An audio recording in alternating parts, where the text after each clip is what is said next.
Algorand's native token, called ALGO, hypothetically going to the price of $5 during this bull run may sound insane to some people. Some people may think it's crazy, but I don't, because I believe it could hypothetically happen. Now, with that being said, though, oftentimes when people think about a top-tier layer 1 blockchain, like a upper echelon, they don't really consider Algorand, because a lot of my friends, at least, when they say, these top blockchains, they usually mention Ethereum, Solana, Avalanche, and oftentimes when I bring up Algorand, they say that, wow, isn't that the little brother to Solana? That's caca, man. But I think that, quite frankly, that's actually very disrespectful, because I don't think it's caca at all. Take this into consideration. If something is the technology of choice for over 2,000 global organizations, would that mean that it's caca, or is it the little brother to Solana? Absolutely not. And that's exactly what Algorand is. And that, by the way, is a verifiable fact. I think that when it comes to Algorand, it's pretty much a hidden gem when it comes to these top blockchains, because even though Algorand is not a small project by any means, it's often ignored, right? People don't really consider it, a top 3 or a top 5 blockchain. But I think it's actually one of the best. And even despite, people often comparing Algorand to Ethereum, I just don't get this. Because when it comes to the straight fundamentals, let's say we ignore the ecosystem of Ethereum, hands down, Algorand is just much better.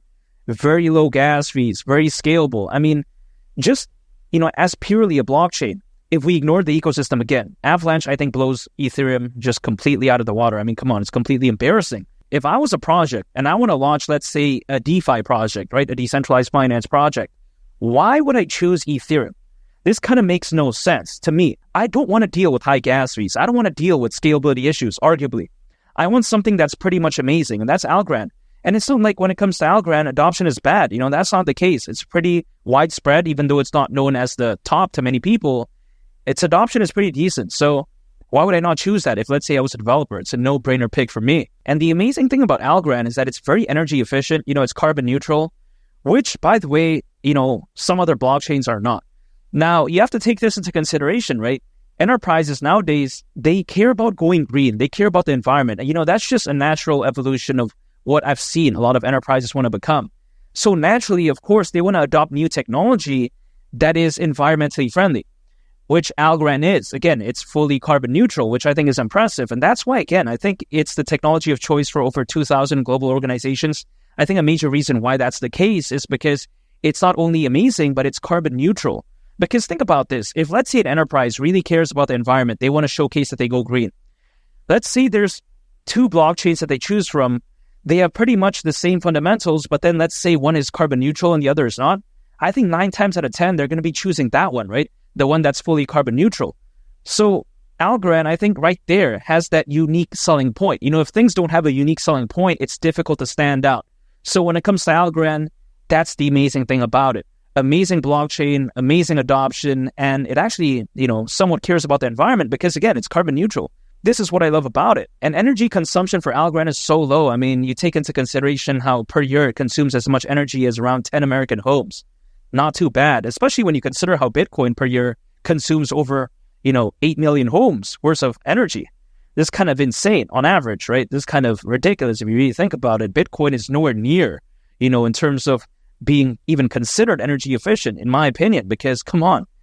This is kind of insane. As a matter of fact, right, Bitcoin per year on average consumes more energy than the entire country of Finland. I mean, this is kind of insane if you really think about it, because Finland, it's a very amazing country. A lot of people live there, so it's kind of ridiculous if you ask me. But yeah, besides that point. And also on Algorand, let's not forget, there's over 500 decentralized applications on it. I mean, this is very impressive right here. Adoption is A+. And on the Algorand ecosystem, we'll find many projects related to, for instance, NFTs and DeFi. Now, some people out there, they may clown NFTs and DeFi because they're like, oh, wow, it's trash. Decentralized finance, it has no future. NFTs, doesn't that only revolve around Bored Apes or Mutant Apes? But I disagree because I think better days are ahead. As a matter of fact, according to Grandview Research, the NFT and DeFi market, each individually, is predicted to be worth over $200 billion, again, by 2030. So combined, that's over $400 billion. That's bigger than a lot of countries' GDP. Also, we'll find many amazing, gaming projects on the Algorand ecosystem. And as we all know, gaming, I think it could very well have such amazing potential because you take a look at how, yet again, according to Grandview Research, because they like to predict things, they predict that by 2030, the blockchain gaming market is going to be worth over $300 billion. I mean, this is very insane stuff right here. This is how amazing Algorand is, in terms of its ecosystem. They have amazing projects on it that are clearly focused on the right markets. So when these markets do go up in time, I think it's only natural that the projects that are focused on those markets do go along with the ride, much like the ones that are on the Algorand ecosystem. And of course, that's going to benefit Algorand overall. And this is what I really love about Algorand. People oftentimes don't consider this. They don't consider just how amazing it is. They just think, oh, it's Kaka, the little brothers of Solana. But I disagree. I think better days are ahead. And Algo, its native token, at the price of $5. With all that being said, really, is it too much to ask for? No, I mean, come on. Of course, this is hypothetically speaking. But if it were to go to the price of $5, considering its current circulating supply, at that point, market cap would be around $40 billion. I mean, are you kidding me? We've seen SHIB, by the way, reach around $40 billion. Shiba Inu, come on. We've seen Dogecoin reach over $80 billion. Now, let's say we don't use a meme coin example. We use like an actual real-life example, so to speak. Of course, those are real-life examples, but a more apples-to-apples comparison.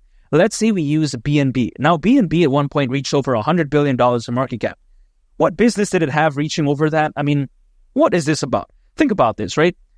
According to Crypto.com research, slightly over 2% of the crypto hacks that happened actually occurred on the BNB Smart Chain ecosystem, again, back in 2023. So this is kind of crazy if you ask me. If something like BNB can reach over 100 billion, something like SHIB can reach around 40 billion, if Dogecoin can reach over 80 billion, why can't Algo at least go to around $40 billion in market cap? Why not, right? $5 I don't think is too crazy at all. Especially with all the positive factors, during this bull run, you take into consideration how, for instance, there's more cryptocurrency owners than ever before in history. And this is not a joke, by the way. This is a verifiable fact. According to Crypto.com research, there's now currently over 600 million crypto owners. I mean, just to put this into perspective, you take a look how back in 2021, during that amazing bull run, at that time, there was roughly only around 300 million crypto owners. And that was at its peak. So that was, when the FOMO buying pressure was at pretty much an all-time high back then. But again, you fast forward to right now, there's pretty much double that amount. So if everyone thought 2021 was so special, guess what? This time around, it could hypothetically be a lot more special because with that many new crypto owners, I mean, can you imagine the FOMO, the buying pressure, the buying volume? It's going to be insane. But of course, it's just a matter of time because typically these things don't happen like overnight or like next week or whatever, even though that'd be great for me. But usually that's not how it works. Typically, altcoins, they peak anywhere between half a year to a year and a half after a Bitcoin halving event. Now, the Bitcoin halving event, it happened back in April. So half a year is October this year. A year and a half is October next year. So that's kind of the range. But I don't think it's going to happen this year because historically, even that is pretty much a best case example, best case scenario, I should say.